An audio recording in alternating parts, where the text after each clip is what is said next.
Planifier une ride de groupe, c'est facile. Du moins, c'est ce que je croyais. Choisir une date, un itinéraire, poster ça sur les réseaux, et voilà, tout le monde s'inscrit. Ou pas.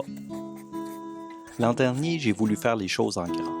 Louer des chalets, préparer une rando de plusieurs jours. J'ai dépensé 2000 $ et personne n'est venu. Personne.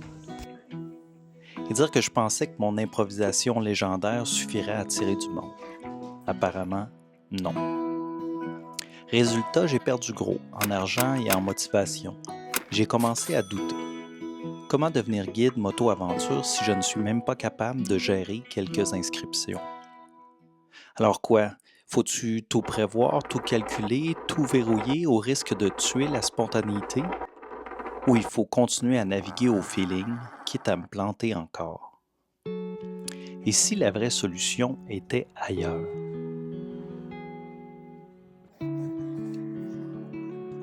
Ouais, la neige est en train de fondre, puis éventuellement les gens vont commencer à planifier leur été, puis je ferai pas partie des plans de personne si j'ai pas quelque chose à proposer qui est déjà tout prêt.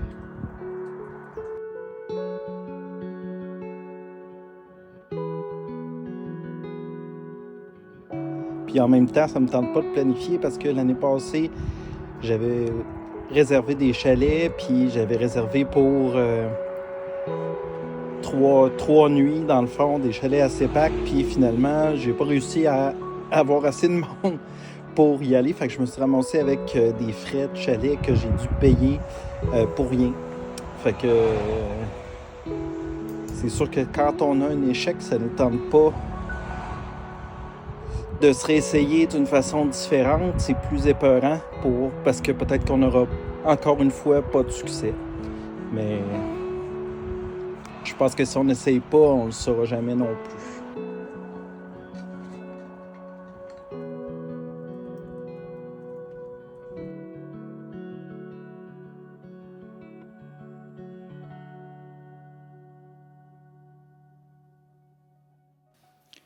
J'ai voulu reprendre les choses en main. Alors j'ai essayé de planifier comme tout le monde me disait de le faire. Mais ça ressemblait plus à un grand n'importe quoi. D'abord, j'ai choisi une date au pif, mais sans réfléchir au lieu ou à la disponibilité de ma famille. Évidemment, ça a foiré. Ensuite, je suis allé dans l'excès inverse. J'ai voulu créer le plan parfait, heure par heure, kilomètre par kilomètre, et je me suis senti complètement submergé.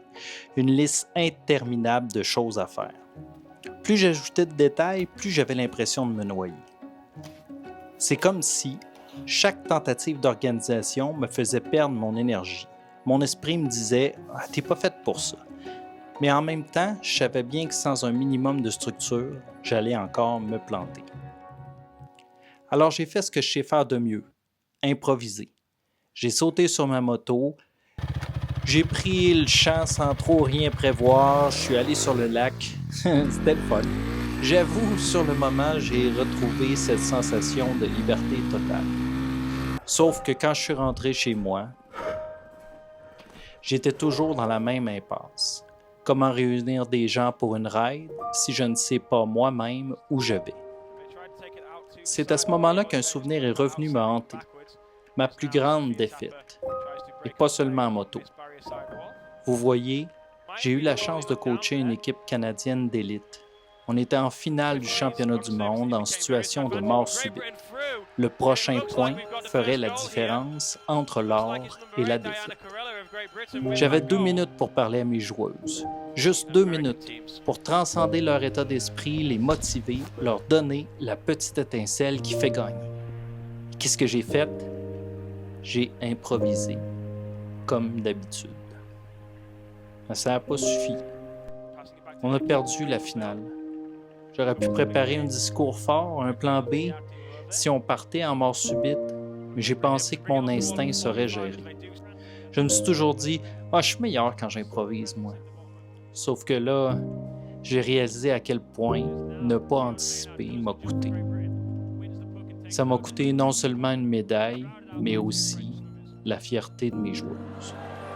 For 10, for 7, for 5, for 2, for 1! Fourth goal for Great Britain. What a way to settle the nerves. Absolutely fantastic swing. Ce souvenir-là, je l'avais enfoui pas mal loin dans ma mémoire. Mais je me dis, si je corrige pas les choses, je vais toujours revivre la même histoire. Si je me donne pas des bases plus solides, je vais toujours arriver au bout de mon improvisation, puis ça va toujours arriver avec le même résultat.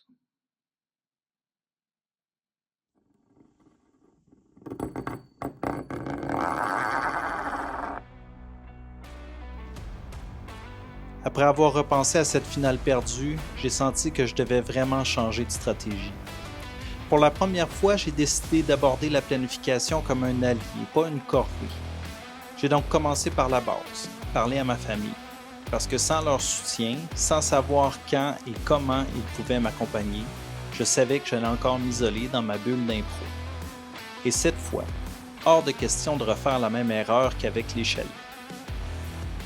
Ensuite, j'ai découpé tout mon projet en petites étapes. Au lieu de me dire « je dois tout régler d'un coup » et me noyer dans les détails, j'ai listé 1. Choisir la date. 2. Trouver un itinéraire simple avec quelques points d'intérêt. 3. Prévoir un système d'inscription clair pour éviter les désistements de dernière minute. Et ça a commencé à me rassurer. Chaque tâche cochée était un pas de plus vers mon objectif. Je réalise que la spontanéité à laquelle je tiens là, est encore là dans le fond. Je peux toujours changer un détail au dernier moment, proposer un arrêt inattendu, improviser une surprise pour le groupe, mais au moins là, j'ai une base solide pour le faire, puis je pense que ça change. Et pour aller jusqu'au bout, j'ai annoncé publiquement la date de ma prochaine ride. J'ai même créé un petit formulaire d'inscription. Au début, j'avais une boule au ventre en cliquant sur « Publier ». Je me disais, si personne s'inscrit encore. Y a-t-il du monde qui vont s'inscrire? Je ne sais pas. Mais je pense que ça va faire de moi quelqu'un de meilleur, par exemple. Parce que ce que j'ai appris, je vais pouvoir l'implémenter dans plusieurs trucs de ma vie. Pas juste la moto-aventure, mais je vais pouvoir vraiment devenir une meilleure personne parce que j'ai compris que planifier, c'était une base sur laquelle après je pouvais improviser puis ça allait faire de moi quelqu'un de meilleur. Fait que le bout où je contrôle pas que les gens s'inscrivent, ben c'est le bout que je contrôle pas, mais je vais quand même faire tout ce que je peux pour que ça arrive. Puis s'il y en a pas, ben c'est pas plus grave que ça. Au moins, j'ai grandi. Et si personne ne répondait présent, est-ce que ça voudrait dire que la planification sert à rien? Ou peut-être que c'est juste le début d'un nouveau défi.